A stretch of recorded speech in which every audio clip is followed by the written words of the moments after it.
What is going on, guys? It's your boy Adox here. In today's video, I'll be going over through my settings. You guys requested a settings video in the comment section, so I got you guys a video over my settings, or the best settings to use in Vanguard.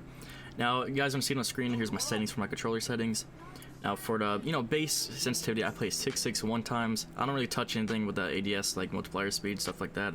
I keep that the same. For the button layout, I use tactical flip, personal preference, but I just prefer playing tactical flip. I've been playing it for years, and on top of that, I have a Battle Beaver controller, so playing tactical makes me like better at sliding, and I just rather slide with my joystick and then then circle or whatever the default is. Going down here, everything's standard, but for the aim response curve, I run dynamic. This is personal preference as well. For dynamic, I've been playing that since Modern Warfare. I've been running this since Modern Warfare, where they first put this in the game.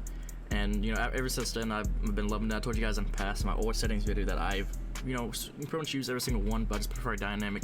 Dynamic is literally like a cheat code because it pretty much aims for you. Like, people that really don't know that, but yeah, definitely recommend dynamic. For controller vibration, I have that off, obviously. I didn't really play vibration. I turned that off during World War II, and I just got used to it, ever since, like, having it off. Now, if you guys do play vibration, I recommend turning it off. But it'll take a little bit to get used to it, so just don't, just shoot some bots, practice with it. Having it off, and I guarantee it will help you in your gameplay performance. Here, everything's pretty much the same besides the left trigger dead zones and like just trigger dead zones and stuff like that did change.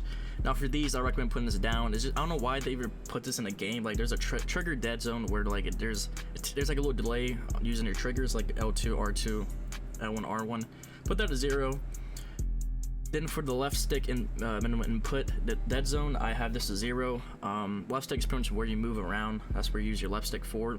Recommend putting that down because there's like, if you have it up, there's obviously gonna be like a little slight delay, or it takes more time for you to turn and like strafe, whatever like that. So I have that off. Now for the right stick dead zone, I use an 8. It really, like I said, personal preference on here. I just prefer 8. Some people play on a 4, 5, 6. It just whatever feels comfortable for you. The lower the dead zone, just like the more responsive it is. I prefer 8 because I don't know, I just don't like playing it too fast, and I don't know, it's just weird, like kind of trying to lock on, so I just prefer like some stickiness to my right joystick. Down here, this is default 99, 99. Keep that the same, or you can change it up to you. Now for graphics, I play on full screen borderless or full screen sometimes. I just use borderless so I can go to my left monitor if I want to start my recording or during my stream and stuff like that. So your refresh rate is to your monitor, so I'll keep that as default. Obviously my display adapter is a 3070, so you don't really need to change much of this, but quality, you can. Obviously if you play on PC, then you have these settings. I play it on texture resolution. I put that to low. I don't put lowest, but I just do low, and everything else is pretty much low. I keep this on high. That doesn't really affect the frames that much. Impacts, I keep that on. Shader quality low. Test, I put that nearby. Standard, low. Everything pretty much, majority of this you won't put this as low, so the more frames obviously you have, the better and the smoothest of the gameplay that you would get. But that's pretty much it for like the graphics. Gameplay, I play on 107 FOV. I was originally playing on 115, but I dropped it down to 107 because I am competing, and like, yes, it's higher FOV feels better, and like feels like you're pretty much like running around the whole map like really fast. But lower the FOV is like somewhat better, but the higher FOV is better as well. It's just personal preference, but I play on 107 now. I changed this like yesterday, and I've been pretty much beaming on it, and it feels pretty solid for me. Now there's another option that they added in Vanguard. This wasn't in other CODs, but camera movement, you put that to 50 because when you get naded, your camera shakes. So less movement, the better for you. So like have like more visibility when your screen is like shaking like a fucking earthquake.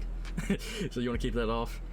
Obviously this has been in COD for like years now. You want to keep motion blur off and war motion blur. Just when you turn around, just all fuzzy and blurry, you don't want that. It's kind of hard to see enemies like left and right when you do turn, and it is not good. Now NVIDIA reflex, I keep that on. It's just a default. You don't have to change that. Now my audio settings is just personal preference. I play on 80. You guys can change it. You guys can play on that. Oh yeah, a few more things I forgot to cover. So blind fire, you can turn this off. I have it on, but I'm probably gonna turn it off because nobody's not gonna really use blind fire. Blind fire is pretty much useless unless like you play pubs and you don't, you just want to blind fire people and not be able to get shot off head glitches easily. Also, this is one setting that guys recommend really changing because this will pretty much impact your gameplay like a lot. So guys, obviously if you guys did play Modern Warfare, the slide cancels were pretty much very smooth. And this game's like choppy, but you can still slide cancel like how you do in Modern Warfare. So you want to keep this partial. Automatic airborne mantle, you want to keep it partial. Then you click square, then you put this off. telling you guys, if you do the setting, you're moving to feel a lot better, like 110% better. And that's like a big thing people don't know about. I've seen this on Twitter, and I've been personally using it, and the movement feels so much better. So trust me, turn that off. Now you guys can use ATS. I don't personally use ATS, but you guys can. If you guys want to save your joysticks, then definitely use ATS, because you know double tapping to like use your double time or like use your attack sprint, it does get annoying. But I don't like ATS at all. But you guys can change that. Then slide behavior, obviously you want to use tap. If you like have it on hold, definitely recommend pressing tap, because it's just faster in response to like sliding. Most of these settings are just personal preference, but I'm just giving you like tips I can give you to help you improve your gameplay by just a slight bit. And everything else is pretty much the same. Didn't really touch anything else with this. But that is pretty much my settings. You guys want to see one more time? Now my controller, like I said, I play on a 6x1 times, tactile flipped. Dynamic response curve, and that's pretty much it. But that's pretty much it for the settings video, guys. If these settings did help you, just let me know in the comment section below, and you know, just hit the like button, hit the sub button, and that is pretty much it for my settings. Thank you guys for requesting this. It means a lot. Hope you guys have a wonderful rest of you guys at night. And also, one more thing before I go, I have a banger video coming tomorrow, so if you guys definitely want to hit that sub button, turn your 90s on. I dropped the world's most, you know, I've been uploading a bunch of games, you know, like world's most, but I did actually drop like the world's most solo kills. I dropped 260 something kills in one match. So if you guys want to see that, obviously hit the like button. Let's shoot for 25 likes or 20 likes in today's video, and I'll definitely upload that tomorrow. That's it. Take care, goats. Peace out.